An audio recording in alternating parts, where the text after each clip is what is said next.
Bueno, gente. Vamos a hablar un poco acerca de la Cruzada Albigense, y esto para ponerlo en contexto, tenemos que hablar de las herejías medievales, de estos grupos de cristianos que cuestionaban los dogmas de la Iglesia. Cuestionar los dogmas de la Iglesia, o sea, para la Iglesia un dogma es una verdad revelada por Cristo, por Dios, revelada al ministerio de la Iglesia. Entonces el dogma no se puede cuestionar. Un conjunto de dogmas forma una doctrina. Y lo que sucede es que quien cuestiona los dogmas está cuestionando a Dios y está cuestionando la legitimidad de la Iglesia.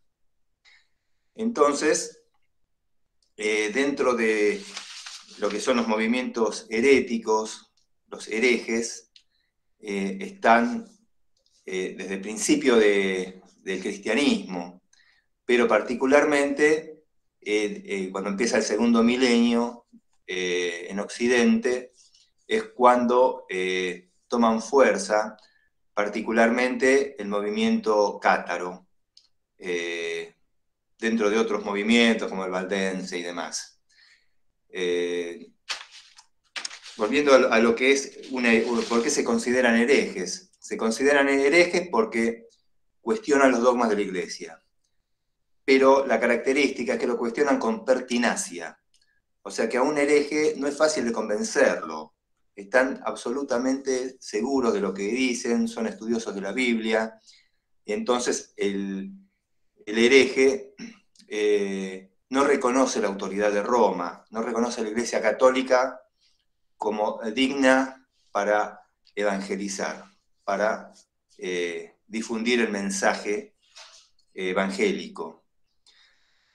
Entonces, para la Iglesia, el hereje es el mayor enemigo, porque si sería un infiel, un apóstata, un blasfemo, un cismático, todo es manejable, pero el hereje está dentro de la misma estructura cristiana. O sea, el hereje, aparte de cuestionar los dogmas y además de ser pertinaz, es cristiano. Para ser hereje tenés que ser cristiano. Entonces, ¿qué pasa? Desvía a la gente de buena voluntad, según opina la Iglesia, porque usan la Biblia, porque tienen un lenguaje parecido, algunos rezos como el Padre Nuestro parecidos. Entonces, usando las mismas armas de la Iglesia, desvía a los fieles hacia otro sector. El hereje corroe la estructura de la Iglesia desde adentro, carcome las raíces, y por eso es considerado el máximo enemigo al que hay que liquidar, hay que exterminar. Y dentro de estas herejías que se han dado desde principios del milenio, acercándonos al año 1000, es un año muy particular porque se pensaba que venía la segunda, que venía Cristo, la segunda venida de Cristo a juzgar. Estaba los ánimos muy evangélicos, el ideal evangélico estaba muy a flor de piel. Entonces, imagínense lo que eran las prédicas de los sacerdotes, faltando 1 o 2 años para que venga Cristo. Luego no vino Cristo, se supuso de que iba a tardar 33 años más, porque Cristo murió a los 33 años. Tampoco vino. Pero bueno, todo ese ideal evangélico, empezaron a surgir grupos que cuestionaban la Iglesia y que decían ser ellos los verdaderos eh, mensajeros, y siempre remitiéndose a la Iglesia primitiva. La Iglesia primitiva es la Iglesia de los primeros apóstoles, de los padres eremitas del desierto, que se aislaban del mundo. Entonces, esa iglesia primitiva es un faro, es un espejo donde se mira durante toda la historia de la cristiandad en Occidente se miran en ese espejo y cada tanto vuelven a esos ideales de esta iglesia primitiva. En el caso de los cátaros, es un movimiento que viene desde el Imperio bizantino, viene desde los armenios, los paulicianos, y perdón, ahora se me fue el nombre, que son todos estos movimientos que vienen desde la parte de Bulgaria, los búlgaros, que los van corriendo, tanto el Islam como el Imperio Romano de Oriente, los va corriendo y ellos van circulando hacia el centro de Europa. Empiezan a aparecer en Alemania, empiezan a aparecer en el norte de Italia y echan raíces en el sur de Francia.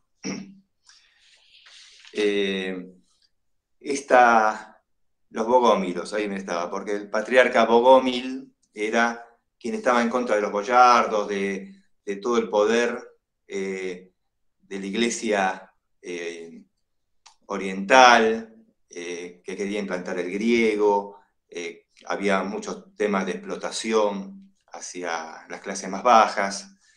Entonces, bueno, estos movimientos que son corridos a lo largo de los siglos van circulando hacia el centro de Europa y termina principalmente echando raíces en el sur de Francia. ¿Qué características tenía? Para estudiar a los cátaros hay que estudiar la parte religiosa, la parte social y la parte militar, para entender un poco qué es esto de la cruzada albigense. Albi era una de las ciudades del sur de Francia donde era una de las diócesis más importantes. Ya se venía hablando de que había movimientos heréticos, hubo algunas hogueras donde ardieron algunos de esta gente que se oponía a la iglesia. Ya a partir del año 1000, 1022, empezaba a haber hogueras en distintos sectores, pero en el sur de Francia se da una característica particular, que es la sociedad occitana. La sociedad occitana está implantada en los Pirineos del lado francés. Tenía mucha vinculación con el reino de Aragón, que está del lado de España. Era la llamada franja hispana, que Carlomagno había determinado un poco como fuelle entre la Europa occidental y la península ibérica islámica. Eran familias de nobles emparentados entre ellos, con independencia, y no tenían demasiada buena relación con la Iglesia de Roma. Entonces, ¿qué sucede? Esta sociedad se desarrolla en forma independiente, bastante diferente a las sociedades feudales europeas de la época, y tiene la característica de estar en un territorio rico, un territorio que está entre mares, desarrollan un idioma propio que es el occitano, o sea, tenían economía, tenían un idioma y particularmente empiezan a aceptar estas ideas nuevas que se oponen a la Iglesia de Roma. ¿Por qué? Porque el catolicismo está basado en el castigo y en el temor. En cambio, para el cátaro es diferente. ¿Por qué? Porque el cátaro es dualista. ¿Qué quiere decir? Que cree en un Dios malo y en un Dios bueno.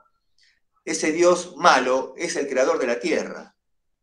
Ese Dios malo es el creador de todo lo material. Entonces, para el cátaro, la Iglesia católica es la iglesia del Dios malo, porque representa y hace hincapié en todo el materialismo que eso implica. Y el Dios bueno es el Dios espiritual, es el Dios intangible. Entonces, volviendo a los dogmas, ¿cómo Dios se va a hacer carne? ¿Cómo Dios se va a convertir en un hombre y va a estar bajo la influencia demoníaca? ¿Cómo Dios va a tener, cómo va a nacer de una virgen? ellos eran docetistas, quiere decir de que consideraban de que el cuerpo de Cristo no era de carne, era una apariencia, una ilusión. De ahí viene la palabra dokesis, del griego, ¿no? Que es algo ilusorio. Entonces, para los cátaros, todo lo que es material no le daban importancia. Inclusive, ellos consideraban de que las almas se iban limpiando, pasando de vida tras vida. Creían en la transmigración de las almas. Ellos sabían que en una sola vida no se iban a salvar, pero tenían que hacer méritos para en la próxima vida estar mejor posicionados, como si fuera una escalera. Entonces ellos decían, nadie es bueno hasta que no le llegue la hora. O sea, por eso se permitían, esta vida, bueno, somos pecadores, vamos a tratar de mejorar, pero no está el castigo y el temor por irse al infierno, sino que la idea de ellos era justamente ir limpiando el alma vida tras vida. Esto hace que los que están en la parte superior de la escalera sean los buenos hombres. Los buenos hombres son aquellos que llegan prácticamente a limpiar su alma, no totalmente porque todavía están con su cuerpo de carne, pero están prácticamente salvados. Y son los únicos que pueden dar el consolamentum, que es el único sacramento que te permite a vos rezar el Padre Nuestro, porque mientras tanto tu padre es el demonio. Cuando recibís el consolamentum, ahí recién podés rezar el Padre Nuestro. Por ejemplo, hay toda una jerarquía cátara. Entonces, estos buenos hombres son los únicos que pueden otorgar ese consolamentum para crear otros buenos hombres. Ellos se llamaban así, buenos hombres y buenas mujeres. Entonces, en la mente de la Iglesia para erradicar esta herejía hay que terminar con los buenos hombres, porque eliminando los buenos hombres no hay quien dé el sacramento del consolamentum. Entonces hacia ahí va a apuntar una parte de la cruzada albigense. Le decía la religión de las mujeres, porque como ellos van transmigrando de un cuerpo a otro, por ahí en esta vida eras hombre y en la próxima vida eras mujer. Entonces, no le daban tanta importancia al sexo, al género, pero sí le daban importancia a lo que era el valor de la solidaridad, de la humildad, del desprendimiento de lo material. Este es el aspecto religioso. El aspecto social se da en esta comunidad occitana, independiente, pujante. Tenían una Biblia escrita en occitano, quiere decir que sabían leer, donde están los trovadores, donde surge el amor cortés. Esta mujer, que en el resto de Europa es bastardeada, en Occitania es elevada. La mujer es la vara donde el hombre se mide. De ahí viene el amor cortés. Es el hombre que quiere alcanzar a esa mujer y que como no lo logra, va al campo de batalla y demuestra todo ese valor en honor a esa mujer. O sea, a ese nivel estaban los trovadores, las trovairits, que eran las mujeres que decían los poemas, que cantaban. Inclusive hasta tenían cierta... como para ellos el matrimonio no era un sacramento, sino que era un simple contrato. Inclusive sabían de que en las altas esferas, los matrimonios eran por poder. Entonces había permitidos ciertos deslices en cuestiones amatorias. Por eso los trovadores eran los artistas, eran los cantantes, los que decían los poetas, y eran los amantes también de muchas de estas mujeres de la corte. En esta sociedad occitana tan pujante, donde existía una red solidaria entre católicos y cátaros. Cuando habla de tolerancia, sí, pero no había tanta tolerancia porque realmente era una sociedad donde se llevaban bien, donde en el castrum, que eran los lugares cerrados de los castillos, las distintas clases sociales se mezclaban. En el mercado era común ver gentes de la corte, y los cátaros eran artesanos y tejedores, no dependían de la iglesia, de un diezmo. Eran talladores, trabajaban la piedra, las mujeres eran tejedoras, las casas cátaras eran talleres donde iban a buscar hilos, a aprender a tejer y a aprender también la palabra de Dios. Todo esto, este contexto social y religioso hace que esta herejía esté arraigada. No es un grupo de loquitos que se puede identificar fácilmente.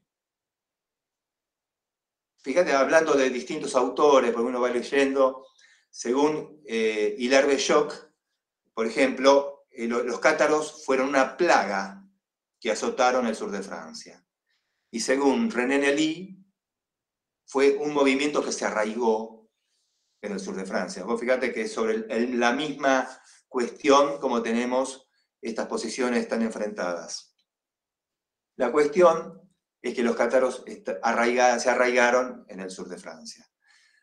Para la Iglesia Católica esto era un gran problema porque no tenían demasiada presencia en esta región y porque veían cómo poco a poco iban perdiendo seguidores, porque inclusive las casas de nobles, los nobles eran o cátaros o simpatizaban con los cátaros o tenían algún familiar que era cátaro.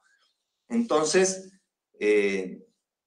estaban los nobles, los artesanos, los campesinos, tenían cierta simpatía, o eran, o conocían gente que lo era. Y bueno, y era una sociedad pujante, para muchos fue uno de los renacimientos, que siempre se habla del renacimiento italiano, para algunos hablan del renacimiento francés, con esta sociedad cátara, que, volviendo a citar a René Nelly, fue exterminada. Acá tenemos que hablar de un exterminio. El exterminio no solo se mide en vidas humanas, se exterminó la sociedad como tal porque se cortó esa red solidaria que existía. Mientras en otros lugares de Europa estaba el señor feudal y el vasallo, acá había otro tipo de relaciones comerciales. Estaba el prestamista, el prestatario, el artesano, el cliente, era como que era una sociedad más dinámica y más pujante. No sé si quieren hacer alguna pregunta, o sigo. Yo pongo primero y sigo. No, después me gustaría ver si tenés algún lugar para compartir ejemplos de arte, por ejemplo, que hayan producido en esa sociedad o representaciones pictóricas, cosas por el estilo, o no sé, cualquier tipo de arte escrito, lo que sea. Y bueno, eso después lo podemos buscar. Está, por ejemplo, los cátaros que eran canteros, muchos de ellos trabajaban la piedra. Muchas de las cruces que están hechas en las iglesias estaban hechas por cátaros. Y el Cristo cátaro, que está representado en una piedra, es un Cristo parado, mostrando las manos como predicando, pero no es el Cristo crucificado, ensangrentado. Para los cátaros, por ejemplo, la cruz no significaba nada, la sangre de Cristo no significaba nada, porque para ellos todo el tema de la pasión de Cristo y la crucifixión fue algo ilusorio. No le daban ningún valor a eso. Pero hacían cruces, por ejemplo, y, bueno, y la cruz de este Cristo cátaro es bastante conocida, justamente porque es un Cristo diferente al de la cruz católica que todos conocemos. Pero bueno, vamos a buscar. De los trovadores hay mucho de escrito, hay canciones, hay muchas Ah, ok, obras. eso suena interesante eso. Para ver cómo es que ellos percibían el mundo desde sus ojos, me refiero. Y bueno, eso da para una futura charla, ¿no? Ver el desarrollo occitano. Yo tengo bastantes conocidos en el sur de Francia que pueden también aportar el arte del tejido, por ejemplo. Hay un recreador cátaro que se dedica al tejido tradicional, antiguo, medieval, con la rueca, muy interesante. Lo hace él con la mujer, por ejemplo, se lo podría contactar. Y bueno, hablando de la rueca, me hace acordar de una discusión que tuvieron un católico con uno de los nobles occitanos, y cuando la mujer se mete a hablar, le dice: su opinión no nos importa, vuelva a su rueca, ¿no? Vuelva a tejer. Es como que la mujer no tenía que hacer otra cosa que trabajar y estar a disposición del marido. Pero bueno, ese es un punto muy interesante, la cultura occitana, que vos fíjate que después de la cruzada el idioma occitano se ha dejado de lado, recién ahora está resurgiendo, hay grupos nacionalistas, así como hay catalanes nacionalistas, están los occitanos, que se reúnen y que tienen sus canciones y tienen sus rituales. Lo que pasa es que no ha quedado mucho del catarismo, porque se han encargado de borrarlo de la faz de la tierra. Hay un ritual en occitano, y está el libro de los 2 principios, que es un libro de Juan de Lucio. Es lo único que tenemos. Después hay algunas otras cosas que no se sabe muy bien si es verdad, pero casi todo lo que sabemos nosotros del catarismo está extraído de las confesiones de la Inquisición, porque ahí vamos a entrar ahora en lo que es la cruzada. La Iglesia cátara se desarrolla en el año 1167, el Papa Bobón Milonicetas viene, da consolamentum, nombra diócesis en las distintas ciudades del sur de Francia, se empieza a estructurar la Iglesia cátara. Es un dualismo absoluto, o sea, piensan que el Dios bueno y el Dios malo prácticamente tienen el mismo poder. Son eternos los dos, están desde el principio, no son creados. Pero el Dios malo no puede evitar que las almas buenas se salven, ¿no? Entonces hay un predominio del Dios bueno. El dualismo absoluto trata mucho al respecto. Y muchos de estos datos los tenemos en base a los interrogatorios de la Inquisición. ¿Qué sucede?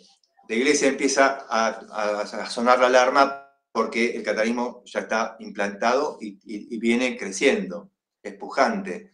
¿Por qué? Porque para el aldeano, tener a un tipo que predica en la esquina de la casa, en su idioma, no en latín, que predica con los pies en el barro, que es el mismo tipo que después ve en el mercado tallando una piedra o vendiendo un banco de madera, es el mismo tipo que predica.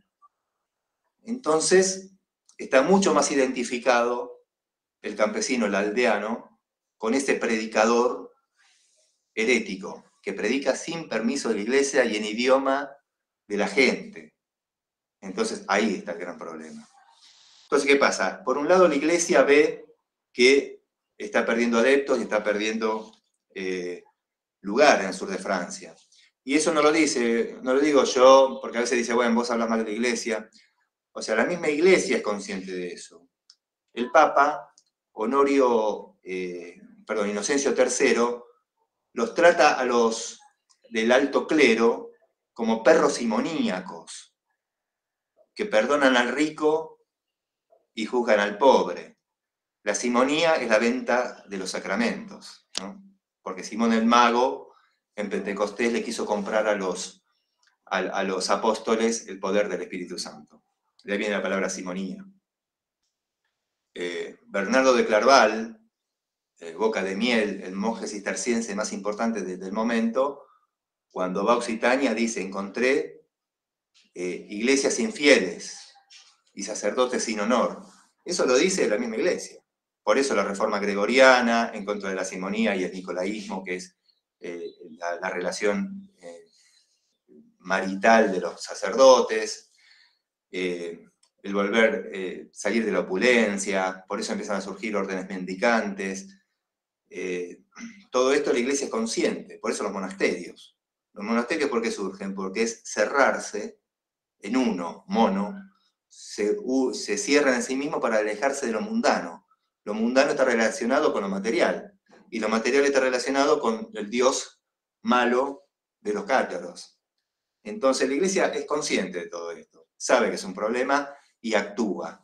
Y hay una primera parte que es decir, bueno, vamos al sur de Francia a poner presencia. Sería una primera parte de la cruzada que sería el aspecto pacífico.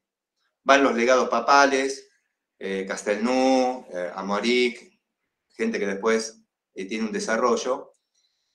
Claro, van en carrozas, ¿no? Con un séquito, con caballeros, con escoltas, y no tienen demasiado éxito, no tienen éxito en tratar de imponer, porque quieren hablar con los nobles para que combatan la herejía. Y los nobles no tienen ningún interés en combatir la herejía, porque no les molesta y porque la iglesia le pide tributos, y los cátaros no le piden ningún tributo, por ejemplo. Entonces, tiene muy poca respuesta. Cuando vuelven, se encuentran con Domingo de Guzmán y otra persona más, que es el obispo de Osma. Y Domingo de Guzmán, que es el creador de los dominicos, que junto con los franciscanos son las órdenes mendicantes, las órdenes que van descalzas a predicar, le dice, acá el problema es que ustedes van, es contraproducente, porque la gente cuando lo ve a ustedes, más en contra de la iglesia se pone. Entonces acá la idea es ir a predicar descalzos, de a dos en dos, como hacían los apóstoles, y haciendo un trabajo de hormiga. Y es lo que empieza a hacer Domingo de Guzmán. Y tiene bastante éxito y está aún hoy con los occitanos que yo hablo, tienen como un buen concepto de todo este movimiento de Domingo de Guzmán, que se trataba de evangelizar y se hacían grandes reuniones, asambleas, debates, con cátaros, con valdenses, con católicos, y se vivía más o menos la cosa viable, pero lenta. Este era un trabajito de hormiga, muy lento. Entonces no cerraba con los números generales de la Iglesia y de Francia. Cuando Pedro Castelnau, uno de los legados papales, viene a presionar a los nobles, dice, bueno, mira, tenés que erradicar a los herejes, los judíos no pueden estar en tareas administrativas y tienen que garpar todos los tributos que le deben a la iglesia. Cuando este legado papal vuelve, cuando está por cruzar el río Ródano, lo matan. No se sabe si lo mataron los mismos nobles de Occitania, si lo mandó a matar el Papa para tener una excusa e intervenir. La cuestión es de que a partir de ese momento se hace un llamado a una cruzada. La cruzada nosotros al momento decíamos, bueno, sí, es contra los infieles. No, esto va a ser una cruzada contra los cristianos. Y esta cruzada contra los cristianos se va a desarrollar en un territorio que es en gran parte vasallo del rey de Aragón. En ese momento Francia era pequeño, la isla de París le decían, pero Felipe II, el rey de Francia, derrota a los ingleses que ocupaban Normandía, toda la parte occidental de Francia. ¿Qué pasa? El Papa Inocencio III hace este llamado a la cruzada. Y fíjense ustedes cómo es el llamado que hacen. Dicen, despojad a los herejes de sus tierras, la fe ha desaparecido, la paz ha muerto, la peste herética ha cobrado nuevo aliento, os prometo la remisión de vuestros pecados, combatir con más firmeza que con los sarracenos, puesto que son más peligrosos. Ellos están realizando un crimen de lesa majestad eterna. O sea, un crimen de lesa majestad, es un crimen hacia la iglesia, hacia el poder espiritual que en ese momento se consideraba superior al poder temporal. Por eso los reyes, había mucha cuestión cuando te excomulgaban. Ahora te excomulgan, ni sabes de qué te están hablando. Pero poniéndose en la cabecita de esta gente, 1000 años atrás, ser excomulgado era algo muy grave, porque el poder espiritual era muy importante. Esa es la eterna lucha entre la cruz y la espada, ¿no? Que en algunos momentos de la historia predomina uno y en algunos momentos predomina el otro. Entonces se llama a una cruzada. El rey de Francia, Felipe II, estaba ocupado con los ingleses, entonces se hace un llamado a los varones, a los nobles del norte de Francia, y a los, ¿qué pasa? Como había muchos nobles que eran vasallos del rey de Inglaterra, al perder la guerra, Juan sin Tierra, el inglés, contra Felipe II, estos vasallos que estaban en el actual territorio de Francia, que eran vasallos del rey de Inglaterra, se quedan sin tierra. Entonces se les ofrece a los nobles del norte ir al sur y reemplazar esa nobleza de malos cristianos por una nobleza fiel a Roma. Entonces bajan los nobles occitanos, no, perdón, los nobles del sur del norte de Francia, van descendiendo como una manada porque querían, justamente era muy tentador a la oferta. Vos vas por 40 días, porque era por 40 días. Te perdonan los pecados y te podés quedar con territorios. Entonces fue una combinación entre el poder político y el poder religioso, que por un lado erradican la herejía y por otro lado Francia empieza a recuperar, el reino de Francia empieza a recuperar esos territorios tan independientes y vasallos del rey de Aragón. Entonces ahí se inicia esta cruzada donde comienzan el ejército cruzado a descender por el río Ródano, sitian a Béziers, la primera fortaleza que encuentran, que se resisten, porque le dicen, entreguen a los cátaros, y los católicos que estaban ahí decían, nos van a tener que tirar al mar, porque no se lo vamos a entregar. Entonces, lo que decía Hilaire Belloc acerca de que los cátaros eran una plaga, bueno, vemos que no era tan así, porque los católicos no los entregan. Entonces, bueno, tras varios asedios y demás, entran en Béziers y aniquilan a todos. Aniquilan católicos, judíos, cátaros, lo que sea. Hay una frase que se le atribuye al legado papal, Arnaldo Almaric, que dicen que es apócrifa, pero si fue o no fue, el resultado es el mismo, que es mátenlos a todos, que Dios conocerá a los suyos. ¿Por qué? Porque los cátaros, que medianamente tenían un uniforme azul o negro, cuando saben que son perseguidos, no se visten de esa forma, se visten como cualquier aldeano. Entonces, cuando entran los cruzados a Béziers, dicen, ¿quiénes son los cátaros? Bueno, mátenlos a todos, que Dios reconocerá a los suyos. Entra el pánico en toda Occitania ante ese panorama. Algunos dicen que murieron 8.000 personas, otros dicen 20.000.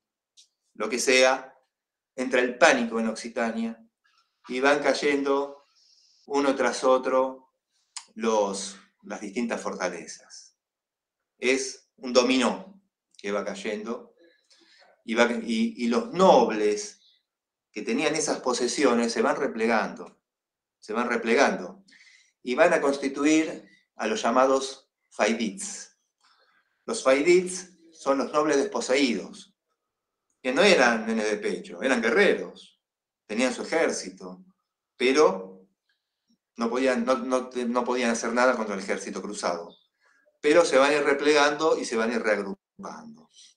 Avanza, a todo esto avanza el regimiento, el ejército cruzado, encabezado por Simón de Montfort, que era un normando, le decían el martillo de los herejes, era un bicho de guerra, había estado en la Cuarta Cruzada y se negó a saquear Constantinopla, el tipo se volvió. Entonces era una forma, para Simón de Montfort era una forma de redimirse ante la iglesia. Decir, mirá, yo me fui de la Cuarta Cruzada porque fue una bestialidad, pero acá estoy y hago una cruzada a favor de la iglesia en el sur de Francia. Entonces, bueno, este Simón de Montfort va arrasando con gran crueldad. Entonces le tocan el timbre a Pedro de Aragón, que era el rey que estaba del otro lado de los Pirineos, pero que había un vasallaje con los nobles de esa región. Diciéndole, mirá, nosotros somos tus vasallos, venía a defendernos. Pedro II de Aragón no era cualquier rey, era uno de los 3 reyes que reconquistan la península ibérica en la batalla de las Navas de Tolosa. Le decían Pedro el Católico, era un grosso, era un tipo muy respetado. Entonces el tipo va a hablar con el Papa, no quería entrar en un combate abierto. Va a hablar con Simón de Montfort, le da su hijo a Jaime I para que en el futuro se case con su hija. Trata de moverse políticamente de la forma más clara posible, pero es arrastrado a la guerra. Es arrastrado a la guerra, entonces se presenta Pedro II con su ejército en las llanuras de Muret, un ejército muy superior en número a los cruzados, pero formado por varios occitanos, por varias casas de nobles, no había coordinación. Entonces, Simón de Montfort, que no sabía que podía ir también a una guerra abierta, dice, bueno, apuntemos al rey. Entonces, se realiza ese combate en la batalla de Muret y lo matan a Pedro II de Aragón. O sea, Pedro II, el católico, muere en manos de un ejército católico. Esa es una de las grandes ironías de la historia. Cuando muere Pedro II, ahí se deshace la esperanza occitana, porque lo habían recibido como un gran el defensor, y muerto Pedro II, se desvanece todas las posibilidades. Entonces, ahí termina otra etapa, que es decir, bueno, acá muere Pedro II, Simón de Montfort es el señor de la región. Pero este Simón de Montfort sigue avanzando y siempre hay un diamante al que a donde quieren acceder, que es la ciudad de Tolosa. Muchas veces asediada y siempre resistiendo. Estaba Raimundo VI de Tolosa, que era también un tipo muy avesado, un tipo muy poderoso. Simón de Montfort va y lo asedia en uno de los tantos asedios que hay, le revolean un cascotazo y le rompen la cabeza a Simón de Montfort. Se dice, yo no estoy tan seguro, pero tengo entendido que el Día de la Mujer en Occitania es el día que matan a Simón de Montfort, porque las que arrojaban las piedras en las catapultas eran mujeres. Entonces, muere Simón de Montfort. Entonces vamos viendo cómo, a lo largo del desarrollo de esta cruzada albigense, hay personajes que son tan importantes, tan centrales y que van muriendo. Entonces hay todo unas sucesiones de personajes que no siempre tienen el mismo nivel, la misma categoría. Muerto Simón de Montfort, es la mejor noticia para Occitania. Los faidits, todos estos nobles que estaban replegados, dijeron, esta es la nuestra. Y empieza una reconquista. Empieza una reconquista importante. El hijo de Simón de Montfort, Amaric, no tenía la chapa del padre ni el talento militar y va perdiendo derrota tras derrota, prácticamente vuelve al status quo de antes de la cruzada, va perdiendo los territorios que tenía el padre. Y cuando parecía que la guerra llegaba a su fin, lo que hace el hijo de Simón de Montfort es entregarle todas sus posesiones al rey de Francia. El rey de Francia, que era Felipe II, que ya muerto, su hijo Luis VIII, recibe los títulos de todas esas tierras. Entonces ya no era una guerra entre varones, entre nobles, entre señores feudales. Ya acá se metía el poder real de Francia, que venía de vencer a los ingleses. O sea, la Francia que hoy conocemos como tal se gesta en esta época. Entonces pasa eso. Cuando Luis VIII, que muere muy joven, dice, no, vamos de vuelta a la carga. Se reanudan las acciones bélicas años después. Nadie puede creer el poderío del ejército cruzado, que prácticamente no hay resistencia. Prácticamente no hay resistencia y llegan a ocupar prácticamente toda Occitania, van poniendo a sus nobles, a sus senescales. Luego muere, Luis VIII muere y asume Humberto de Bellot, que nunca me acuerdo el nombre, y bueno, y sigue con la misma política. Y Tolosa, que era el bastión que nunca podían vencer, termina, por una cuestión de sucesión, el hermano del rey se termina casando con la hija del conde de Tolosa. Entonces, era cuestión de esperar tiempo, porque muerto el conde de Tolosa, se casaba la hija con el hermano del rey de Francia, y esas posesiones pasaban a la corona francesa. Entonces, van perdiendo, Occitania va perdiendo y va desapareciendo como tal, porque ya empieza a haber el idioma francés, se empieza a implantar, ya los que mandan son franceses. Aragón pierde toda posibilidad al morir Pedro II, y ese hijo, Jaime I, que había sido entregado a Simón de Montfort, que después es recuperado y es criado por los templarios, no tiene demasiado interés en volver al sur de Francia. Está más preocupado por el tema del Islam en toda la península ibérica. Entonces, ¿cuál es la consecuencia de todo esto? Erradican a los cátaros, erradican a los nobles occitanos, borran Aragón de la región francesa y el reino de Francia ocupa todo ese espacio. Hay alguna resistencia más, porque yo cuento todo muy, muy abreviado, estos son años que han pasado. Pero ¿qué pasa?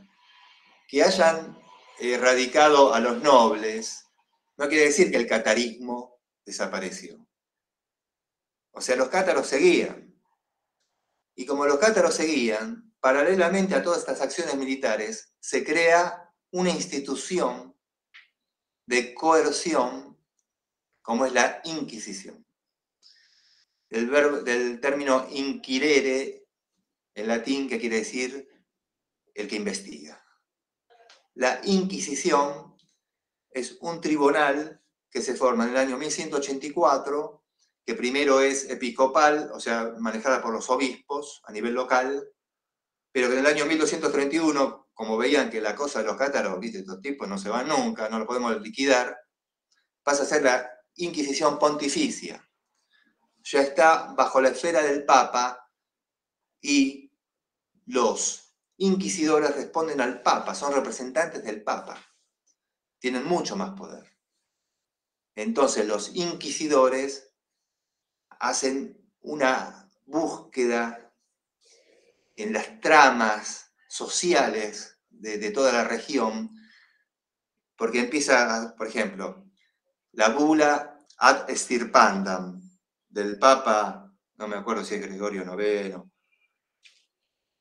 que dice que se puede torturar a los herejes para sacarle la verdad. Se lo puede torturar sin matarlos, pero se lo puede torturar. Y empieza a haber toda una maquinaria que no siempre termina en la hoguera, que termina en la desposesión, en el destierro, pero que principalmente hace lo que yo les dije al principio, rompe la sociedad. Porque si alguien te denunciaba, a vos, Fernando, si alguien te denunciaba, te metían en un calabozo y vos no sabías quién te había denunciado. Por ahí era el tipo que más te odiaba. Y vos no podías defenderte. Entonces empezaba ahí todo un tema de cómo sacarte a vos la verdad si sos cátaro. Había distintos métodos. Los cátaros no comían carne porque justamente consideraban un material putrecible. Te ofrecían carne para que comas. Cuando buscaban por las calles, te revisaban los bolsillos a ver si tenías pan, porque los cátaros repartían panes. Entonces, o vos repartiste panes o recibiste panes de un cátaro. Entonces, a ese nivel, imagínate el pánico que había en toda la sociedad, todas las denuncias al cátaro, no cátaro, al tipo que le tenía bronca, lo que sea. Entonces, lo que hace la Inquisición es destruir la sociedad. Por eso cuando se habla de exterminio de la sociedad occitana, no es nada más de muertos. Estamos hablando de la cultura occitana, del idioma occitano y de la religión que predominaba en Occitania y de esa forma de vida que era tan pujante, tan libre, es destruida.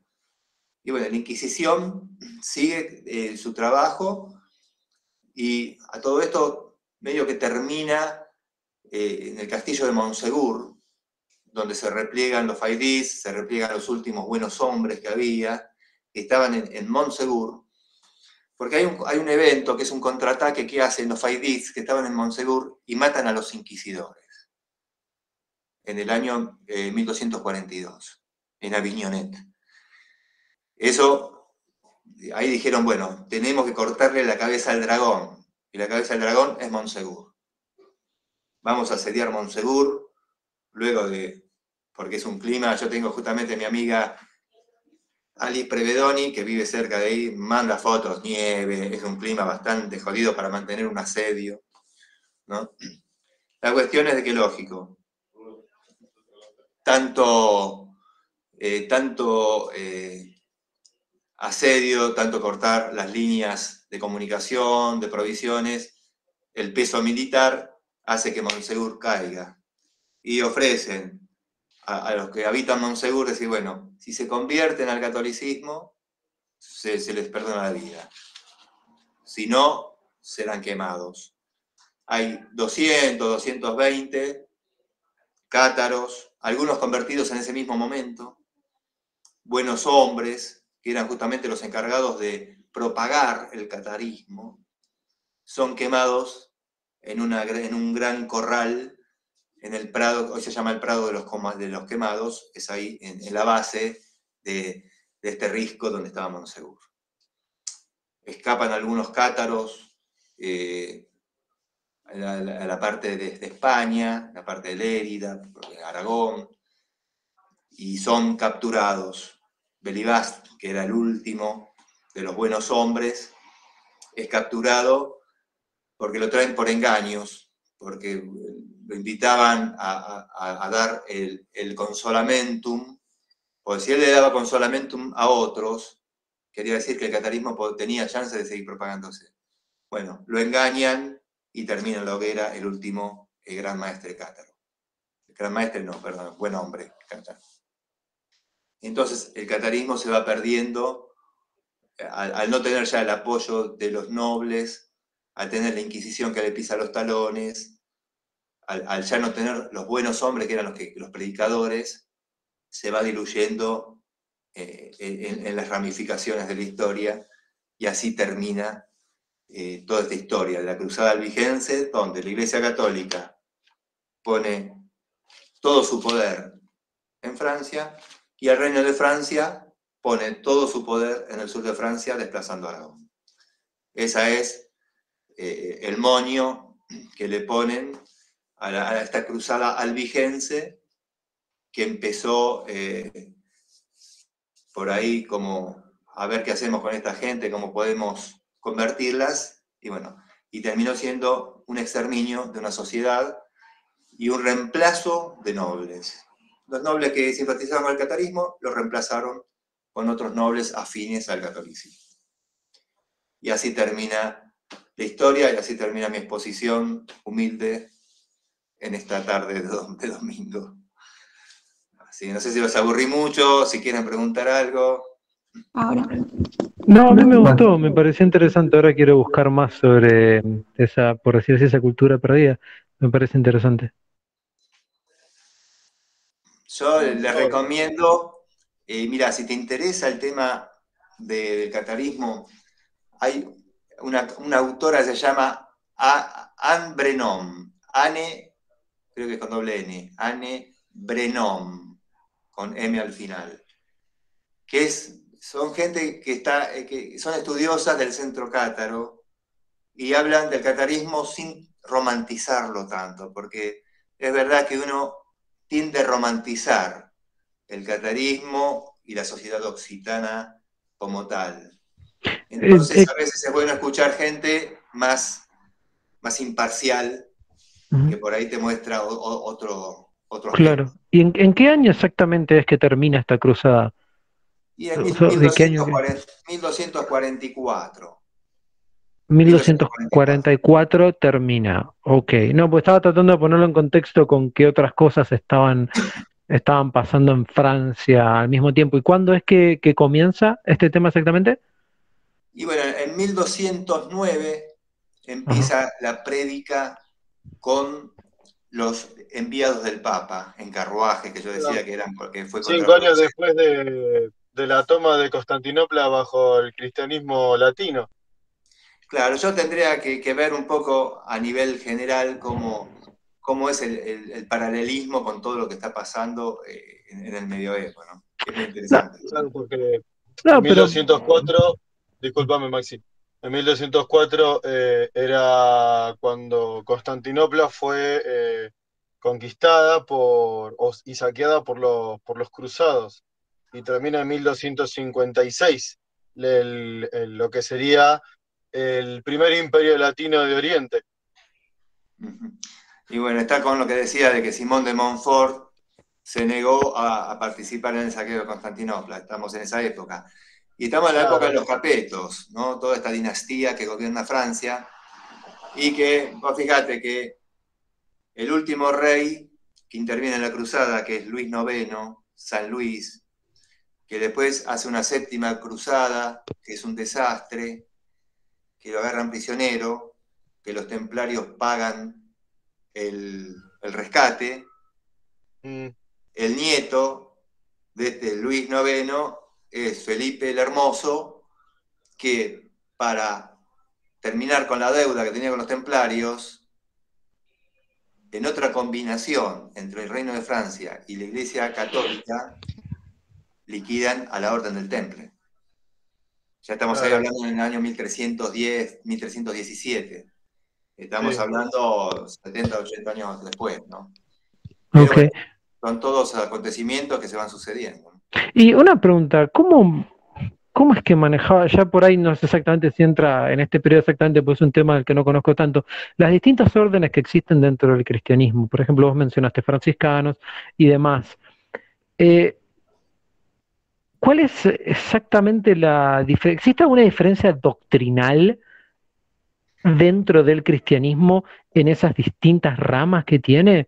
¿O todas enseñan exactamente lo mismo, pero tienen distintas formas de llegar? Exactamente cómo hace el cristianismo a lo largo de todo ese periodo para diferenciar entre lo que son distintas corrientes internas administrativas y de cómo llegan a la gente a exactamente lo que es una herejía? ¿Cuánta tolerancia tienen para diferencias doctrinales o de ese tipo de temas? ¿Cómo lo maneja eso? ¿Tenés una idea? Pues yo de eso no conozco. Mira, yo algo te puedo aportar al respecto, no soy tampoco un especialista, ¿no? Pero la Iglesia Católica va por un camino y hay gente que los cuestiona, hay grupos que los cuestionan. Si ese grupo que cuestiona la Iglesia se mantiene dentro de la estructura de la Iglesia, aparecen las órdenes. Ahora, si ese grupo que cuestiona a la Iglesia lo hace por fuera de la estructura de la Iglesia, son herejes. ¿Entendés? De hecho, es como, a ver si te entiendo lo que me estás diciendo. Es como que si yo soy un monje y estoy dentro de la estructura de la iglesia y digo, está bien, pero esto me parece que por ahí sería más eficiente si evangelizáramos a la gente de esta otra forma, es como que eso lo aceptan. Ahora ya si yo digo, no, no, loco, yo voy a agarrar y enseñar el cristianismo como yo quiero, lo que a mí me parece, así alguien de la calle, no, eso no lo toleran de ninguna forma alguna. Exactamente, Eso es. exactamente, porque no se podía Ok. no se podía predicar sin el permiso de la iglesia.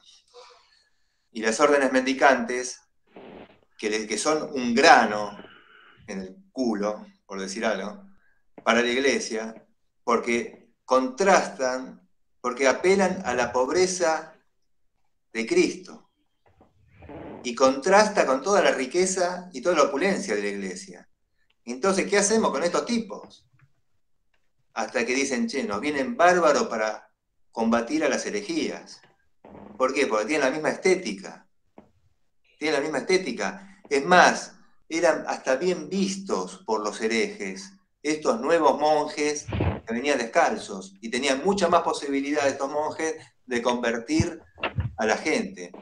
Vos fijate, las beguinas, que esa es una charla que me gustaría dar más adelante. Las beguinas eran mujeres que se habían agrupado en beguinajes, que eran como conventos, pero que no pertenecían a la iglesia. Vivían en comunidad, podían entrar y podían irse cuando querían, y en una Europa de mujeres solas, viudas, abandonadas, separadas, una mujer sola estaba totalmente expuesta. Entonces, esta estructura que era el beguinaje las contenía, si no, o terminaban en la prostitución, o terminaban en cualquier lado. Ahora, estas beguinas, que hacían toda esta tarea solidaria, porque inclusive se encargaban de enterrar a los ahorcados, por ejemplo, que eran maestras, que eran enfermeras, les molestaba a la iglesia porque no estaban dentro de la estructura de la iglesia. Y vos fijate que cuando liquidan a Felipe, cuando Felipe IV liquida a los templarios, ahí se habla de un cambio de moneda. ¿Por qué? El rey de Francia quería eliminar a los templarios y a cambio les da a las beguinas. Prenden fuego a Marguerite Porret, que era una escritora, una beguina brillante. La prenden fuego. Es como que le entregan los beguinajes. Dice, bueno, mira, si las beguinas no entran dentro de la estructura de la iglesia, van a terminar como esta chica. Entonces ahí se arma un cambio de moneda. Bueno, yo te doy a los templarios, vos me das a las beguinas. Y los beguinajes terminan incorporándose. Por eso también empieza a aparecer dentro de la estructura de la iglesia los laicos. Empiezan a aparecer la tercera orden, que son gente que tiene una vida evangélica, que están casados, tienen su familia, que no son monjes, no son sacerdotes, pero es una forma de captar a esa gente que no era ni monje, ni que quería participar en la vida evangélica, pero que no quería ordenarse. Entonces empiezan a surgir estas estructuras intermedias para captar a esta gente que no se vaya justamente hacia algún movimiento herético. Claro, bueno, el tema también es que como para poner un platillo, como para poner un peso en el otro platillo de la balanza, también me parece, como lo entiendo, había gente que por ahí intentaba aprovechar este tipo de disidencias para hacer levantamientos horribles y movimientos horribles como los que sucedieron en Münster, luego de la reforma de los protestantes, que siguen ahí colgados, esos tres afuera de la iglesia de Münster y bien colgados, se lo tienen merecido. Entonces es como que también había ciertos movimientos de estos que pretendían ser contra todas las cosas negativas que obviamente tenía la Iglesia Católica en aquel entonces, pero que también eran muy destructivos para la sociedad. Entonces es como que es por ahí a veces difícil de juzgar al comienzo de un movimiento o para el resto de la gente o para los lores que gobernaban y demás, cuáles movimientos iban a ser beneficiosos para la sociedad o cuáles iban a ser completamente destructivos, como lo que sucedió en Münster. Me Sí, parece por ahí que... yo del tema no conozco a fondo, no conozco a fondo, pero el tema es que la iglesia medieval era una iglesia vasalla del rey. El alto clero, porque nosotros hablamos de los monjes, los escribas, fantástico, pero el alto clero eran cargos políticos. El sobrino del rey por ahí era nombrado arzobispo y el tipo en su vida había pisado una iglesia. Sí, a esa altura ya me parece que es más como la estructura política del periodo tardío del Imperio Romano, es algo que está totalmente corrompido y ha perdido toda semblanza de lo que era originalmente su intención y funcionalidad, pero lo que me refiero es que todos los que estaban en contra de esa estructura que había adoptado el catolicismo no eran necesariamente buenos. Es como que me parece bueno como resaltar eso, que no es que todo el mundo que iba en contra de la iglesia siempre tenía intenciones buenas y positivas. Para más Claro, información, para los que quieran buscar sobre eso, pueden buscar sobre lo que pasó en Münster y los abusos horribles y atroces que cometió esta rama de lo que serían los protestantes en nombre de oponerse a lo que era el dogma de la Iglesia Católica de aquel entonces. sí, Me es parece una como cuestión de para ponerlo en poder, ¿no? contraste. Es una cuestión Claro, de poder. Lo que pasa es que se mezcla el tema dogmático, religioso, con el tema de quién domina, ¿no? ¿Quién domina? ¿Quién to- reconoce la autoridad del otro? Y demás. No, es un totalmente. tema muy profundo, muy interesante. Totalmente. No, por eso me parecía interesante poner ese comentario para el que lo quiera después buscar, puede buscar sobre por qué por qué todavía el día de hoy hay 3 jaulas colgadas afuera de una iglesia en Munster y es lindo que sigan ahí colgadas. Es muy Bueno, no sé si interesante, el resto tenía alguna... eso ¿Perdón? voy a buscarlo, eso voy a buscarlo porque no lo conocía. Y otra cosa que Eh, les recomiendo leer, sí. si están aburridos una tarde de domingo, es el libro de Antonio Piñero, Los cristianismos derrotados. Porque a veces se confunde el término cristianismo con catolicismo. O sea, hubo muchos cristianos, muchos movimientos cristianos que no pudieron acceder a la Europa occidental y que se propagaron hacia India, China o el norte de África. Por ejemplo, los nestorianos. Cuando vinieron los mongoles, había mongoles cristianos, que eran los nestorianos, que eran un tema de que decir, bueno, la naturaleza de Cristo es por separada la humana y la divina tiene la naturaleza por separado.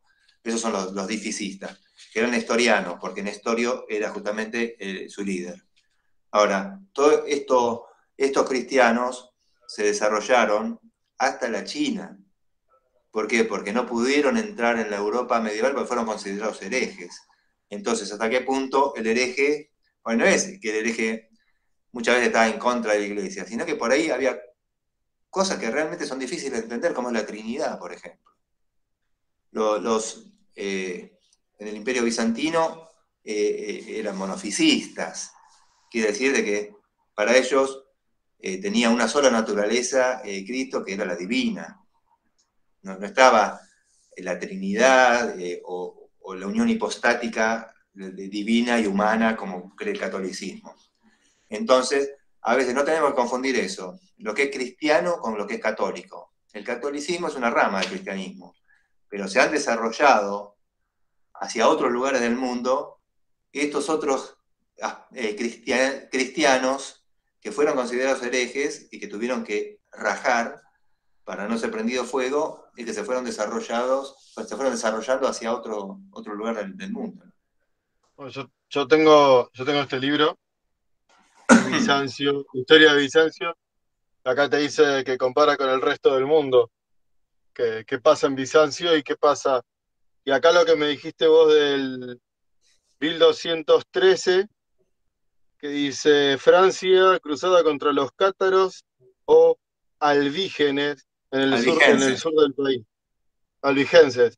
Dice España cristiana, Francia, Pedro II de Aragón perece en la batalla de Muret, defendiendo a sus súbditos albigenses. Dice, le sucede a su hijo Jaime I el Conquistador. Jaime I es el hijo de Pedro II, que fue entregado como moneda de cambio, como garantía a Simón de Montfort. Pero que después todos esperaban de que Jaime I venga, tome venganza por la muerte del padre, y el flaco ya estaba en otra, políticamente dijo, no me voy a meter en este quilombo en el sur de Francia, me ocupo más del Islam, que lo tengo acá a la vuelta de la esquina, y bueno, y se ocupa de eso. Se llama albigense por la ciudad de Albi. Por eso la cruzada contra los cátaros, la cruzada albigense, lo mismo. Y la región se llama Occitania, o Languedoc, o Mediodía francés. Es todo lo mismo.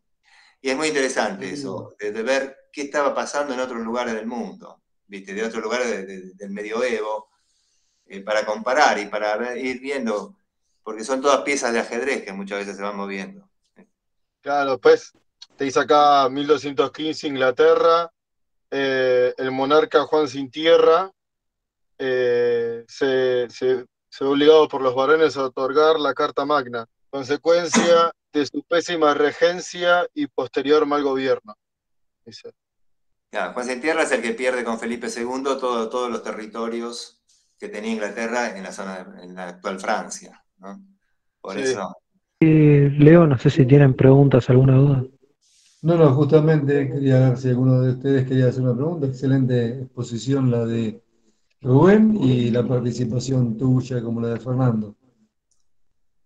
Yo les agradezco mucho la atención, me encanta cuando empezamos a hablar de historia, porque como yo a veces le digo a Leo, yo no es que sepa demasiado, yo sé lo que estudio, trato de contextualizarlo, pero justamente la riqueza está en el ida y vuelta, porque, por ejemplo, la parte de la contrarreforma, la parte luterana, eso es una parte que tengo que estudiarla a fondo porque tiene que ver con todo este movimiento albigense, con todo este movimiento herético, y bueno, hay que estudiarlo. Así como los 100 años, porque Francia usa también como plataforma toda esta conquista para la Guerra de los 100 años, y bueno, la historia son eslabones, ¿no? Que están... son todos causas y consecuencias de lo que sucedió. Está muy interesante. Bueno, ¿alguien más quiere hacer alguna consulta o algo más que quieras agregar, Rubén? No, yo por mi parte estoy conforme, contento, y bueno, menos mal que se pudo hacer porque el tema de agarrar otra computadora era medio complicado, pero 10 puntos. Aparte, también estas charlas a mí me sirven para ponerme a estudiar de vuelta, porque a veces agarré una revista que se llama Despertaferro, sale al revés, ¿no? ¿O ustedes la ven bien? Sí, no, se ve bien, se ve bien. No, que inclusive lo muestra desde otros ángulos, con mapas, que yo no quise poner mapas porque iba a ser un quilombo, ¿no? Pero bueno, están todos los mapas de la zona, con los movimientos de las tropas. Lo que pasa es que es un quilombo porque hay muchos nombres, muchas regiones, muchas épocas, y uno, bueno, qué sé yo, trata también de sintetizar, ¿no?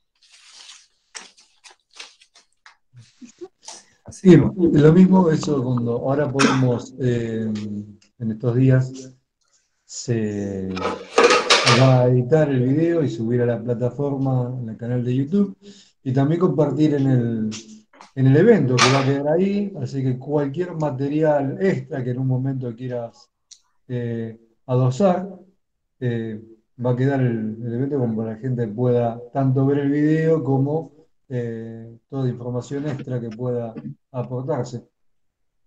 Está perfecto. Perfecto, muchas gracias chicos, que tengan buen día. Muchísimas gracias, Rubén, por la exposición, estuvo genial.